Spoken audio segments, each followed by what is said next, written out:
우리는 행보시가 있고 물질보시도 있고 또 이렇게 깨우침의 보시가 있습니다. 또 이웃을 아주 내가 사랑하는 마음으로 돕는 또 보시도 있고, 또 우리가 이렇게 정성을 다해서 누구를 기도해 주는 그런 마음 보시도 있고, 또 우리가 이제 내일도 방생을 할 텐데 방생을 해서 생명을 살려주는 그런 보시도 있고, 또 인간 보시라고 해서 쌀을 적선을 해가지고 사람을 살리는 그런 인간 보시도 있고, 또 인간 방생이라고도 말할 수 있어요. 이건요, 이런 우리가 적선 보시가 있고 적선 행이 있다. 이걸 우리가 통칭 인간 방생이라고 하는 겁니다. 근데 우리는 이런 노력을 많이 할 수 있는 인연들도 있고 기회가 주어지고 있어요. 그런데 내 삶에 급급하다 보니까 사실은 돌아볼 수가 없고, 또 내가 돌아본다 하더라도 그냥 마음을 접는 경우가 많죠. 근데 우리는 이 한 끗, 한 치의 노력이 지금은 작아 보이지만 하느님이 보실 때는 이게 엄청나게 큰 공덕을 쌓는 거예요. 우리가 생각할 때는 아주 작아 보이지만 이 대자연 파일에 나는 크게 지금 복을 짓고 있고 이 복을 저축하고 있다. 우리 은행에다 돈 저축하죠. 근데 이 하느님, 이 우주 공간에 대자연에 자연 뱅크가 있어요. 그러니까 이 대자연 뱅크, 우리가 뱅크 은행이란 뜻이에요. 그러면 돈을 저축하는 은행이 있고 내가 공덕을 쌓아서 복을 저축하는 이 대자연 공간에 파일이 있다는 거예요. 뱅크 파일이 있다. 그럼 우리가 이렇게 한 끗 한 끗, 한 뜸 한 뜸 노력하는 적선이라든가 바른 행들, 또 보시하는 행들, 그리고 이렇게 정성을 다해서 기도하는 행들, 내가 자손들을 위해서 노력하는 행들, 또 남편을 위해서, 또 가족을 위해서 이런 노력하는 행들이 지금은 작아 보이는데 이 대자연 파일에 저축이 되고 있다는 거예요. 입력되고 있다. 은행에 우리가 돈을 저축하듯이 자연 뱅크에 저축하고 있다라고 보시면 돼요. 이 저축을 많이 해놓으면 언제 쓰이냐? 첫째는 내가 어떤 탁한 행을 했을 때, 내가 실수도 하고 또 살다 보면 이렇게 부족한 행을 할 때가 있지 않습니까? 누구나. 그러면 내가 혹시 실수를 하거나 잘못하더라도 이 공답이 있어서, 이 공이 있어서 그 잘못을 많이 사면받을 수 있어요. 또 나아가서 전생에 내가 지은 업이 있다 하더라도 이런 복을 많이 지음으로써 이 전생의 업을 씻어내는 데 도움이 되고, 그리고 사람은 살다가 갑자기 팔자에 나쁜 운이 올 때가 있잖아요. 삼재도 올 때가 있고, 그죠? 사주를 보면 대운이 나쁘게 올 때도 있고 해운이 나쁘게 올 때도 있고, 우리는 사주 운세를 보면 좋고 나쁜 걸 분별하잖아요. 그죠? 좋은 애가 있다, 나쁜 애가 있다. 어떤 때는 술술 잘 풀릴 때가 있고, 어떤 때는 아무리 노력해도 막 자꾸 안 풀려요. 이렇게 운이 나쁠 때 내가 공덕을 많이 쌓아놓으면, 복을 많이 지어놓으면 그 저축해놓은 그 에너지를 갖다 쓸 수 있는 거예요. 그리고 너무 놀라운 사실은 하느님이 스스로 작업을 해줍니다. 너는 이런 복을 많이 짓고 공덕을 많이 쌓아놨으니까 이때는 이 저축해놓은 그 공덕을, 그 복을 잘 갖다 써라. 우리가 쓰고 싶다고 써지는 게 아니고 하늘이 스스로 작업을 해요. 그래가지고 다 알아서 쓰게끔 돕는다라는 거예요. 그래서 적선지가의 필요여경이란 말이 있지 않습니까? 주역에도 나오고 이제 보통 논어에도 이제 이런 말이 나오고 하는데, 주역에 보면은 적선지가의 필요여경이고 적불선지가의 필요여왕이니라 이런 말이 있어요. 그 말은 내가 선을 많이 쌓는 집, 이런 집안에는 반드시 경사가 있고 적불선지가의 필요여왕이니라. 내가 나쁜 일을 많이 행하는 집안에는 반드시 재앙이 온다. 여러분들은 욕심 부리고 못되게 사는데도 부자로 잘 산다고 믿는 분들이 있죠. 저 인간은 왜 이렇게 못되게 사는데 잘만 사나, 돈도 많고, 그러면서 불공평하다고 느끼는 분도 있을 수 있어요. 천만에 그렇지 않아요. 지금 당장 모습이 그럴 뿐이에요. 그리고 하느님이 기다려주는 거예요. 네 질량이 어디까지 악업을 짓는지 기다려주고 있다고. 그러면 계속 기다려주다가 악업이 꽉 차면 그때 이제 하느님이 작업을 해요. 그러니까 지금 이 사람이 돈 벌고 잘 살아 보이지만 절대 그렇지 않다. 단지 하느님이 그때를 기다려주고 있는 거예요. 에너지 질량이 찰 때까지. 우리가 비가 그냥 내리는 게 아니에요. 그 수증기가 하늘로 계속 올라가요. 그러다가 구름이 만들어져요. 그리고 구름이 완성되면 그때 그 고기압 저기압이 만나면서 탁 비로 바뀌는 거예요. 그럼 비로 바뀔 때 우리는 비가 오는구나 알죠. 근데 지금 수증기가 계속 하늘로 올라갈 때는 몰라. 지금 얼마나 에너지가 쌓이고 있는지 모른다라는 거예요. 그것처럼 우리가 악업을 짓더라도 금방 나타나지 않는 것은 하느님이 기다려주고 있는 거다. 네가 얼마나 쌓고 있는지. 그리고 다 완성이 되면 그때 나타나는 거죠. 그와 마찬가지로 좋은 일을 하더라도 금방 안 나타나요.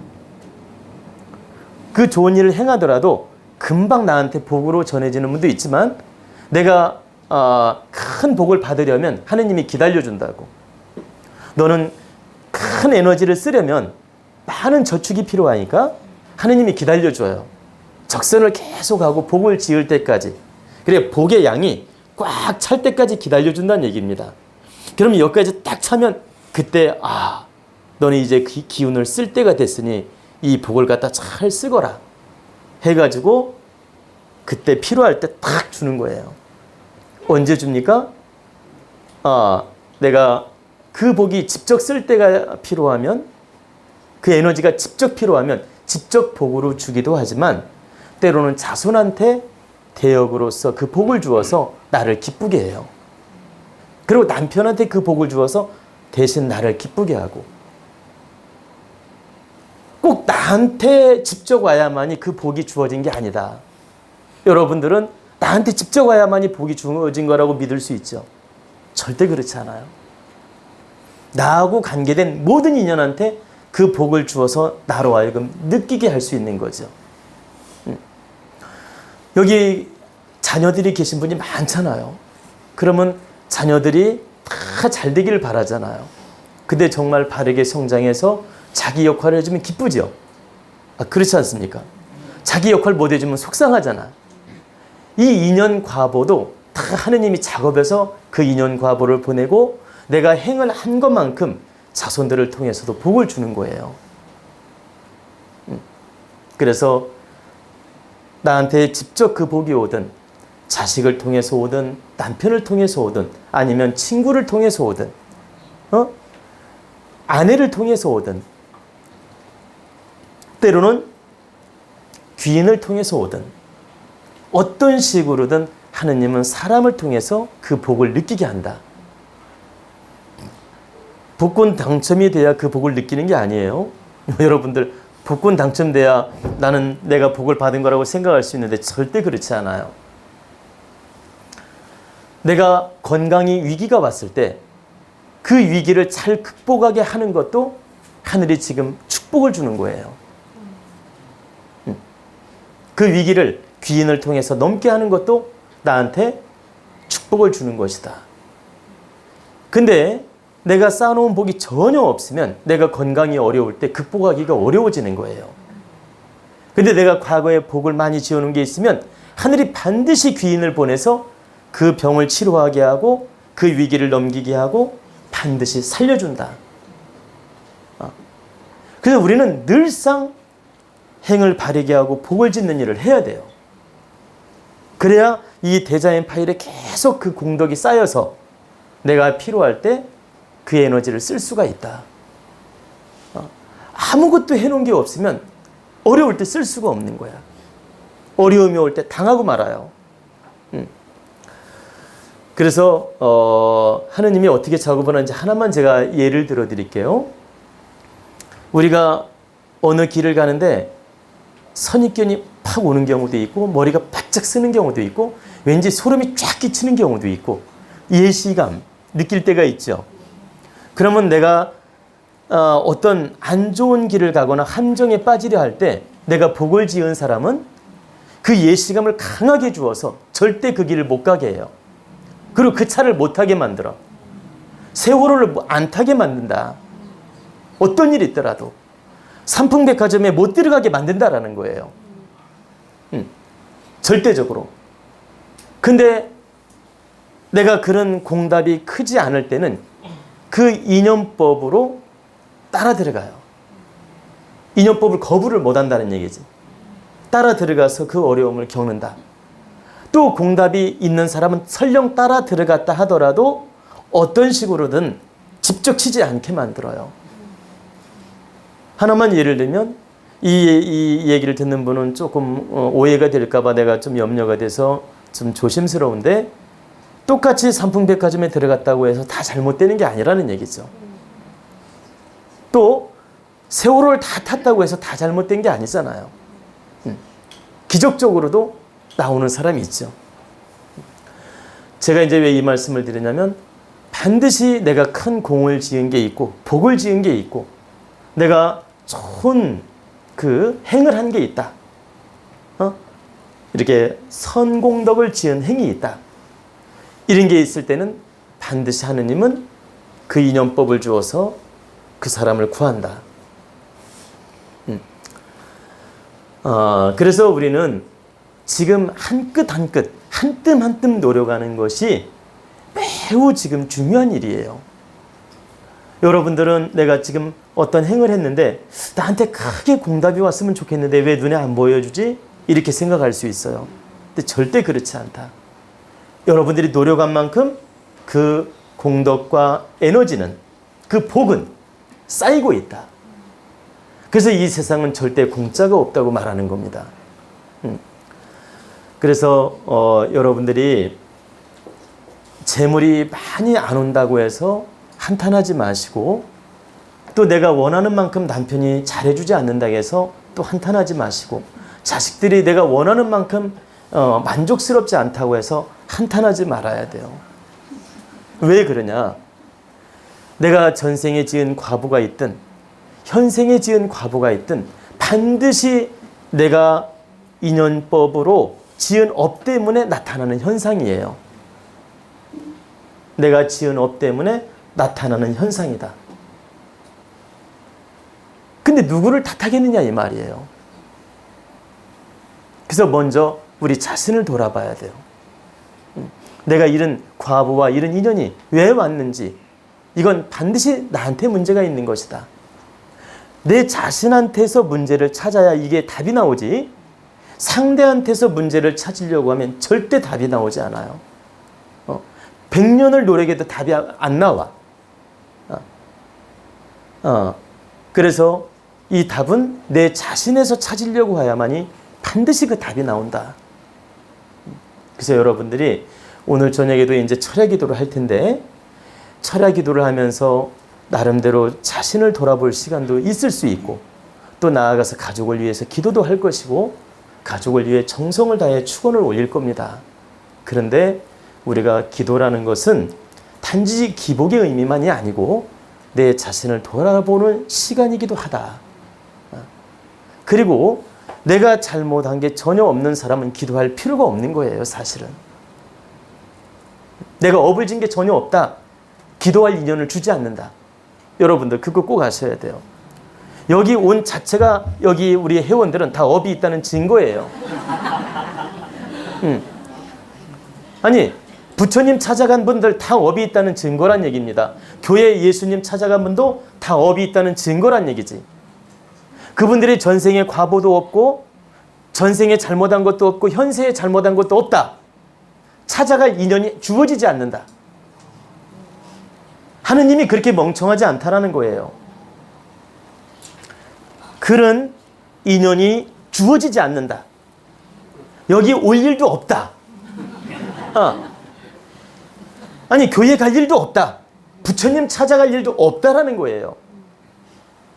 반드시 내가 잘못한 게 있고 전생에 과부가 있든 업이 있든 어떤 식으로든 닦아야 될 업이 있기 때문에 그 닦게 인연을 주는 겁니다. 닦게 인연을 주어서 공부도 하게 하고 깨우치게 하고 그 업을 하나하나 풀어갈 수 있도록 하느님이 기회를 주는 거예요. 그래서 여기 모이신 우리 도원 가족 모두 다 저를 통해서 만났지만은 다 하느님이 작업을 해서 너는 이런 인연을 통해서 업을 닦으라. 또 공부를 해라. 깨우쳐라. 그래서 이런 인연을 주게 되고 여러분들은 제 강의를 들으면서 감흥도 있고 느낌이 있는 거예요. 만약에 진짜 다시 한번 강조하지만 0.1%도 전생이 지은 업이 없고 현생에 지은 업이 전혀 없었다. 부처님 찾는 분 한 명도 없다니까. 여러분 그거 아셔야 돼요. 예수님 찾는 분 한 명도 없고 저를 찾는 분 한 명도 없다니까.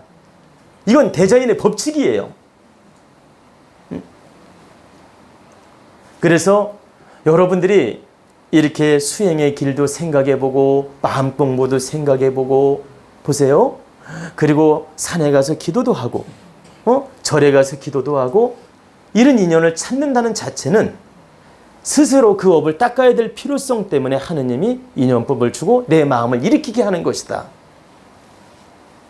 그러면 나는 이제 업이 없다는 걸 증명하고 싶어서 일부러 버틴다.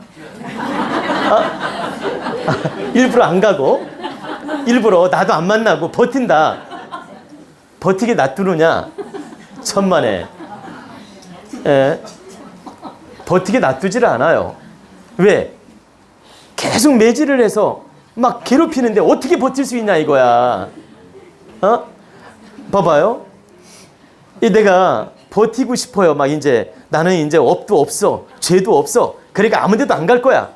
이렇게 버티고 싶어. 버틴다고 하자고 예를 들어. 버티고 싶어도 불가능하다. 왜? 어떤 인연법을 주어서라도 인연을 닿게 하기도 하고 가만히 앉아 있으려면 못 앉아 있게끔 어떤 형태로든 미션을 준다. 괴로움도 주기도 하고 아픔을 주기도 한다. 왜? 그래야 말을 들을 거 아니야. 그죠? 그러니까 버티려는 짓은 절대 하면 안 돼요. 차라리 잘못했습니다. 노력하겠습니다. 겸손해지는 게 100번 낫다. 그 원리를 한번 볼까요? 우리 자녀들 키우다 보면 자녀들이 어머니 아버지 잘못했습니다. 용서를 빌고 잘해보겠다고 하면 어머니 아버님이 그 자녀들을 야단치고 싶어요? 용서해주고 싶어요? 그렇죠. 하나님도 똑같아. 우리가 겸손하게 공부하겠습니다. 기도하겠습니다. 바르게 살겠습니다. 이렇게 노력하는 마음을 가지면 절대 매를 치지 않아요.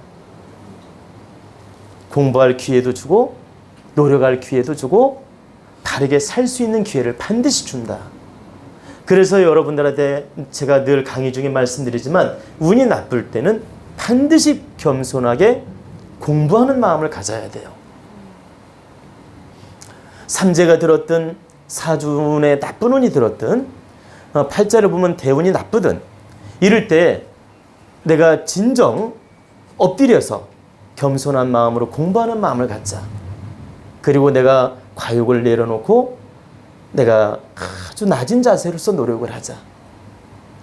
그리고 내가 모든 사람을 만날 때 겸손해지자.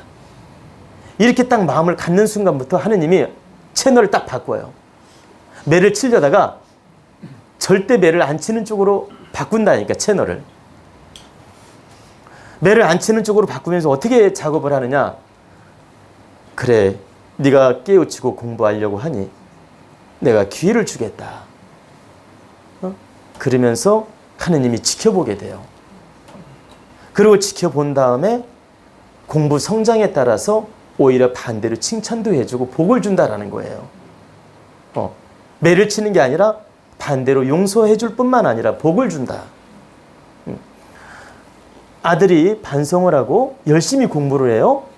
그럼 엄마가 처음에는 야단치고 싶었는데 반대로 먹을 것도 해주고 싶고 막 용돈도 주고 싶은 거예요. 막 상도 주고 싶은 거야. 그렇잖아요. 똑같다. 그래서 우리가 정말 일상적으로 이렇게 바르게 행을 하고 일상적으로 좋은 일도 하고 또 살면서 열심히 기도도 하고 또 참회도 하고 또 내가 이웃을 위해서 국민을 위해서 홍익적 이념을 가지고 노력도 하고